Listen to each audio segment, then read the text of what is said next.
Todos conocemos esa sensación, ¿no? Uf, sí. La de mirarse al espejo al final del día y pensar, hoy tampoco. Sí. Sabíamos que teníamos que ir al gimnasio, comer mejor, ser más, no sé, más pacientes. Teníamos el plan perfecto en la cabeza. El plan era impecable. Pero la realidad fue otra cosa. Es esa brecha, esa frustración entre la persona que queremos ser y la que al final acabamos siendo. Una brecha que a veces parece un cañón de verdad y te hace sentir como un impostor en tu propia vida. Totalmente. Y hoy vamos a investigar precisamente eso, este crimen cotidiano, el asesinato de nuestras buenas intenciones. Me gusta la metáfora. ¿Quién es el culpable? O sea, ¿es simple falta de voluntad? ¿Es pereza que podríamos superar si, no sé, nos esforzáramos más? O si hay algo más. ¿O si hay un saboteador interno? Algo en la propia arquitectura de nuestro cerebro que nos pone la zancadilla. Esa es la pregunta del millón, ¿eh? Y para explorarla vamos a poner en el banquillo a dos de los pensadores más influyentes de la historia. Nada menos que a Karl Marx y a Friedrich Nietzsche. Exacto. Dos mentes geniales que diseñaron sistemas filosóficos monumentales sobre cómo debería funcionar el mundo y el individuo. Claro. La cuestión es, ¿eran ellos mismos la prueba viviente de sus propias ideas? Vamos a sumergirnos en la psicología, en la neurociencia que hay detrás de esta contradicción tan humana, usando sus vidas como nuestro laboratorio. Y es importante decir, como apuntan los documentos que manejamos, que el objetivo no es juzgarles, para nada. No, en absoluto. Sino usarlos como un espejo, para entender por qué a todos nos cuesta tanto, practicar lo que predicamos. Vale, pues vamos a desgranar esto. Y para empezar la autopsia, como decías, necesitamos las herramientas adecuadas. Sí. Y me llamó mucho la atención que las fuentes distinguen entre los conceptos que yo, la verdad, siempre he usado casi como sinónimos. Coherencia y congruencia. Eso es. A ver, la coherencia, si lo he entendido bien, es tener el mapa perfecto, ¿no? Todo bien dibujado, lógico. Perfecto. Y la congruencia es saber seguir ese mapa sin acabar metido en un pantano. Es una analogía buenísima, de verdad. La coherencia es puramente intelectual. Es la consistencia lógica de tus creencias. La teoría. La teoría. Puedes tener un sistema de valores ecologista impecable, ¿vale? Entiendes el cambio climático, conoces los datos, sabes qué políticas harían falta. Tu mapa mental es perfecto, no tiene contradicciones. Vale, tengo las ideas claras. Eso es. Pero luego llega la congruencia. Y ahí es donde el mapa se encuentra con el terreno real. Claro. Es la armonía entre ese mapa y tus acciones. Escoger la bici en vez del coche, es reciclar aunque te dé pereza, es reducir el consumo. Es cuando el edificio que construyes al final se parece al plano que diseñaste. Y cuando no se parece, que seamos sinceros, es la mayor parte del tiempo para muchos de nosotros, que pasa en la cabeza. Porque la sensación es horrible. Ahí es donde entra el tercer concepto clave, el del psicólogo Leon Festinger, la disonancia cognitiva. La famosa disonancia. Es esa tensión, esa alarma interna que suena cuando actuamos en contra de nuestro propio mapa. Imagina que te consideras una persona generosa, vale. Pero luego pasas de largo ante alguien que necesita ayuda. Clank, salta la alarma de la disonancia. Y el cerebro, supongo, quiere apagar esa alarma como sea. Como sea. Y aquí está el truco. Tiene dos opciones. La difícil. Cambiar lo que haces. Claro. Cambiar la acción futura. La próxima vez me pararé a ayudar. Eso requiere energía, esfuerzo. Y la fácil. Retocar el mapa. Justificar la acción. Bueno, es que llegaba tarde. Seguro que alguien más le ayudaría. Probablemente era un timo. La autocomplacencia como mecanismo de defensa. Eso explica lo que las fuentes llaman las palabras vacías. Exacto. Cuando dices, soy ecologista, pero tus actos no acompañan, la palabra se queda hueca. Es solo un parche para callar la alarma. Es una forma de mantener tu autoimagen intacta sin pagar el peaje del esfuerzo. Pero lo más revelador de todo esto, y aquí es donde se pone de verdad interesante, es que no es solo una batalla moral.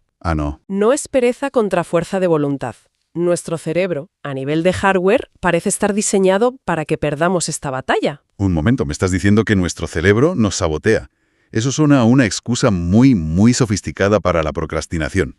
¿De verdad hay una base neurológica para esto? Totalmente. Y es crucial entenderlo para dejar de culparnos tanto. Las fuentes apuntan a dos saboteadores principales en nuestro cerebro. A ver. El primero tiene que ver con la energía. Piensa en la corteza prefrontal, la parte del cerebro justo detrás de la frente. Vale. Imagínala como el director ejecutivo de una empresa. Es la que se encarga de las decisiones difíciles, la planificación a largo plazo, el autocontrol, de todo el pensamiento abstracto. El adulto en la habitación. El que nos dice que no nos comamos la tercera porción de tarta. Justo ese. El problema es que este director ejecutivo tiene una batería limitada. Ah, Y cada decisión, por pequeña que sea, consume un poco de esa batería. El psicólogo Roy Baumeister lo llamó fatiga de decisión, pero no solo las decisiones la agotan. El pensamiento abstracto y complejo, como el que hacían Marx o Nietzsche durante horas, la fulmina. claro. ¿Y cuando el director ejecutivo se queda sin batería al final del día? Los becarios se montan una fiesta en la oficina. Me lo imagino. El control pasa a sistemas cerebrales mucho más antiguos y automáticos, como la amígdala o los ganglios basales, y a estos no les importan tus ideales de futuro. No. Buscan la gratificación inmediata, el camino de menor resistencia, el hábito. Esto explica por qué después de un día de reuniones infernal, mi única decisión coherente es pedir una pizza. Exacto. Mi director ejecutivo ha dimitido y ha dejado al mando al becario, cuyo único plan es carbohidratos y Netflix ya. Es la metáfora perfecta. La fuerza de voluntad no es un rasgo de carácter, es un recurso que se agota. Y si lo gastas todo en pensamientos elevados, no te queda para las acciones del día a día. Vaya, Pero hay un segundo saboteador, y este es todavía más sutil. dispara. Tiene que ver con cómo percibimos el tiempo. Hay una investigación de Hal Hershfield que es fascinante. Sí, Usando resonancias magnéticas, vio qué pasaba en el cerebro cuando la gente pensaba en sí misma en el presente y en su yo del futuro dentro de 10 años. y descubrió algo alucinante. Cuando pensamos en nuestro yo futuro, el cerebro lo procesa casi como si fuera otra persona. Las áreas de la identidad personal se activan mucho, mucho menos. O sea que para mi cerebro, el tipo que se supone que va a empezar la dieta el lunes es un primo lejano, Un desconocido. un desconocido al que no le debo nada. Exactamente. Hay una desconexión neuronal y eso hace que sea increíblemente fácil cargarle de responsabilidades a ese extraño. Claro. El yo del futuro ahorrará, el yo del futuro aprenderá un idioma. Qué fácil es comprometer a otro. Mientras el yo del presente, que es el único que existe, se permite la incongruencia. Ya se encargará ese de arreglarlo. Con este panorama, que es un poco deprimente, la verdad, los casos de Marx y Nietzsche se vuelven mucho más claros. No eran monstruos de la hipocresía, sino quizá víctimas a gran escala de estos procesos. Totalmente. Empecemos por Marx, el hombre que dedicó su vida a diseñar un sistema para la organización colectiva, una teoría de macroestructuras. ¿Cómo se aplicaba eso a su propia microestructura? Es que el caso de Marx es el ejemplo perfecto de la falla en la transposición de escalas. Ajá. Y también del agotamiento del ejecutivo. Su cerebro estaba echando humo constantemente, teorizando sobre la economía mundial, la lucha de clases, la revolución. Un esfuerzo intelectual titánico. Su coherencia teórica era brutal. Brutal. En su crítica al programa de Gotha, por ejemplo, es implacable contra cualquier desviación. Pensaba en sistemas globales. Pero a la hora de aplicar esa genialidad organizativa a su propia vida, El sistema se caía. se desplomaba. Su vida familiar era un caos absoluto, una pobreza crónica. Dependía económicamente de su amigo Engels casi toda su vida. Vaya. Mientras teorizaba sobre la justa distribución de los recursos a nivel mundial, era incapaz de generar una estructura económica estable para su propia familia. Y bueno, si añadimos la compleja situación con su ama de llaves, Helene Demuth. Con quien se cree que tuvo un hijo que nunca reconoció. Exacto. Vemos que su microestructura familiar estaba llena de incongruencias. Y esto se extendía a su vida política, ¿no?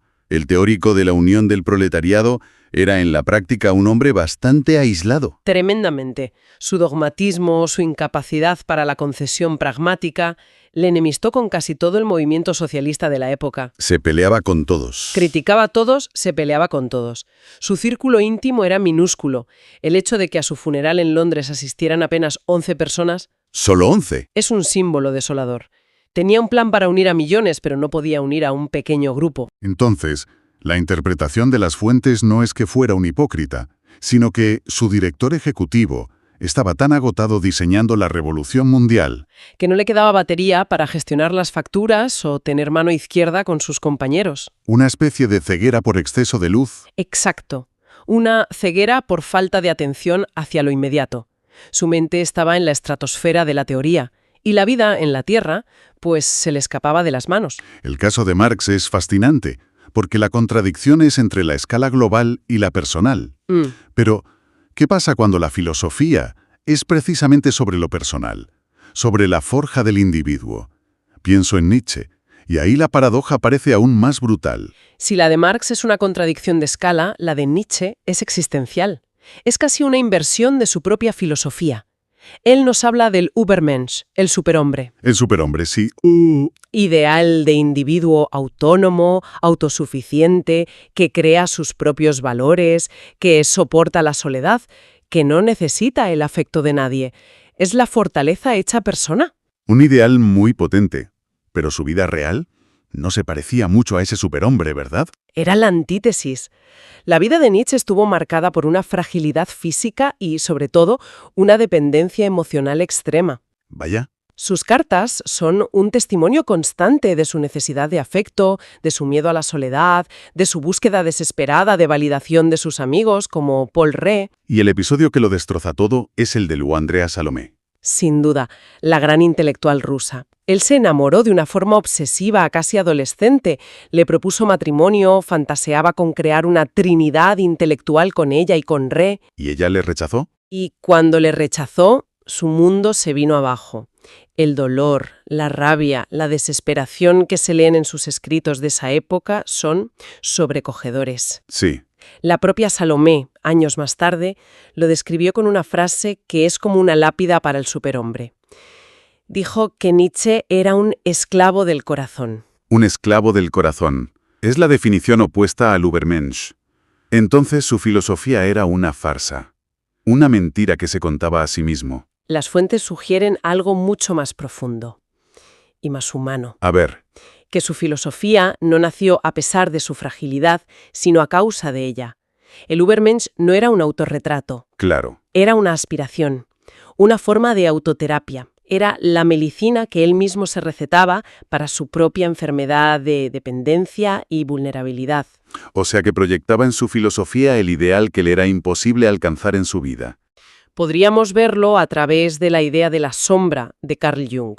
La sombra es todo aquello que no aceptamos de nosotros mismos y reprimimos. Ya. La necesidad, la dependencia, la fragilidad de Nietzsche eran su sombra.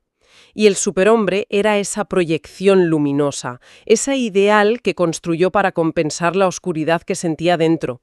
Una filosofía nacida de una herida muy profunda. Vale, esto es un poco abrumador. Si ni Marx ni Nietzsche con esas mentes pudieron cerrar la brecha, ¿qué esperanza nos queda al resto? Parece que nuestro cerebro está diseñado para fallar. Bueno. Conociendo a los saboteadores, ¿hay alguna trampa o algún truco que podamos usar para engañar a nuestro propio sistema? Afortunadamente, sí. Y la clave, como bien intuyes, no es luchar de frente con más fuerza de voluntad, porque esa batalla está perdida de antemano. Ajá. Atacar al primer saboteador. La fatiga del ejecutivo. Hay que reducir la carga cognitiva. Liberar la batería. Exacto. Si la batería de tu corteza prefrontal es limitada, no la malgastes en tonterías. Automatiza las decisiones triviales. Ten una rutina para el desayuno, simplifica tu armario. Lo de Steve Jobs vistiendo siempre igual. Justo. No lo hacían por estética, sino para liberar un espacio de decisión en su cerebro para cosas más importantes. De acuerdo. Guardar la energía para lo que de verdad importa. Tiene sentido. ¿Qué más? La segunda es una técnica del psicólogo Peter Gollwitzer, la implementación de intenciones. Suena complicado, pero es muy simple. Consiste en crear reglas en formato si pasa X, entonces haré Y. No dices voy a hacer más ejercicio. Dices, si suena el despertador a las 7, entonces me pondré las zapatillas que he dejado junto a la cama. Ah, es como programar a tu yo del futuro en un momento de lucidez para que cuando esté cansado solo tenga que ejecutar el programa. Precisamente. Le quitas la decisión del momento crítico. La decisión ya está tomada de antes. Muy bueno. La tercera estrategia busca conectar lo abstracto con lo real. la autoconciencia corporizada. ¿Anclarlo al cuerpo? Eso es. Nuestros grandes ideales a menudo flotan en la cabeza. Hay que anclarlos. Prácticas como el mindfulness o simplemente escribir un diario obligan a traducir el ideal de quiero ser más calmado a la sensación física de la calma. Esa conexión fortalece el compromiso. Y me queda una, que por lo que he leído puede ser la más efectiva de todas. Sin duda. Es la alineación de entornos. Es simple. Haz que lo correcto sea fácil y lo incorrecto difícil. Claro. Si quieres dejar de comer ultraprocesados, el paso más importante no es tener fuerza de voluntad en el súper, es no ir al pasillo donde están. O no comprarlos directamente. Claro.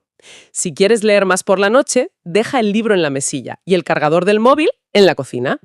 Es esculpir tu entorno para que el camino de menor resistencia te lleve a donde quieres ir. No solo no te vacuna contra la incongruencia, sino que a veces puede ser un factor de riesgo. Totalmente.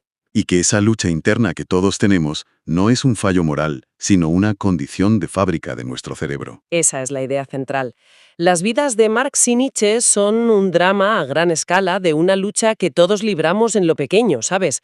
Su genialidad es indiscutible, pero su fragilidad nos recuerda que son igualmente humanos. Sí. Y nos enseñan que un exceso de teoría, un exceso de vida en la abstracción, puede paradójicamente cavar un abismo aún más grande con la vida real. Quizá la verdadera sabiduría no está solo en tener el mapa más perfecto, sino en aprender a navegar el terreno imperfecto de cada día. Exacto. Y eso nos deja con una última pregunta para reflexionar. A ver. ¿Y si el propio acto de pensar de forma tan abstracta e intensa, esa cualidad que tanto admiramos en ellos, es precisamente el origen del problema? ¿Acaso dedicar la vida a diseñar un mundo perfecto en el papel no te condena de alguna manera a ser un exiliado de la imperfecta realidad?